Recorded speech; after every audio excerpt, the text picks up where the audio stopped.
printing out a strip map of the whole entire job. This may be a good example of printing the strip map for just a reference back at your desk, or if you're wanting to print out a strip map to bring to a public display for everyone to look at to see what's going on with a particular project. First of all, we need to get a shape out here that is the correct size, so whenever it prints out, it prints out to that correct scale. And to do that, let's go to the design pull down, and one of the settings managers are called preliminary plan. And if I come in here, we have our different groups, and then we have our components underneath those groups. For this example here, I'm going to select the one that says 1 inch equals 100 foot strip map. And now I'll go down through here and select the correct length of one that I need. So I'll try a 4 foot one first, and it doesn't look like it covers enough area that I need, so maybe I'll try an 8 foot.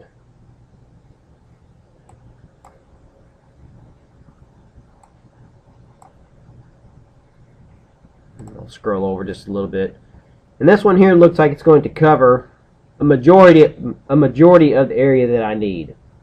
So I'll go ahead and use this particular strip map shape so everything prints out the way it should. I'll left click to drop it off, I'll right click to reset the tool, and now we're finished. So basically we have that shape out there that is to scale, so whenever I print it out to that particular plotter, I can take a scale to it and it will be to scale. So now if I go to my MoDOT plotting, and you'll notice here it says no fence or border found. Okay, since there is no active border that's out there, you're going to get that pop-up, and I didn't define a fence. So I will go ahead and click on OK.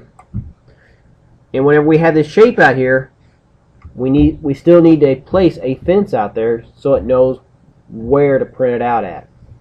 So let's go to our main toolbar, and we can click on the fence tool here, or we can go to our construction toolbar and select the place fence tool here.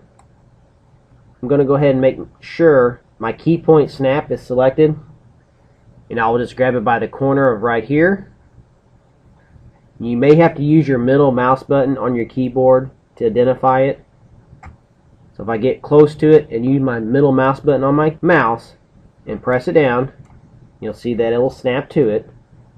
Left click to accept it, and then now I can go to my other corner at the top here, and even though my AccuSnap is activated, it's not wanting to grab to it, so I can use my middle mouse button, get close to the corner here, press it down, you'll see that it will jump to that endpoint, so it snapped to it, and then left click to accept it.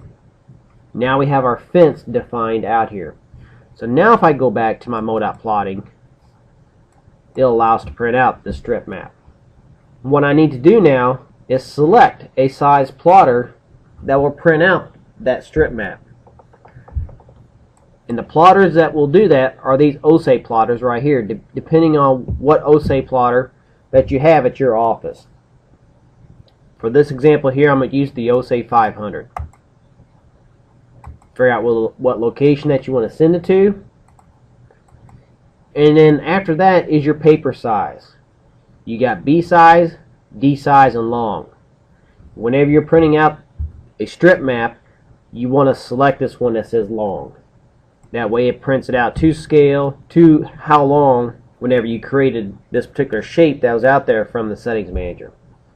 So that's what you would select to make sure it prints out correct. And then you change the option to color or black and white, depending on what you need to do. After you have all those parameters defined, click on plot, and it will send it to that particular plotter that you defined. So that's a proper way of placing your shape out there for your strip map whenever you're wanting to print it out, and then the parameters behind it that you need to set it to print out that strip map.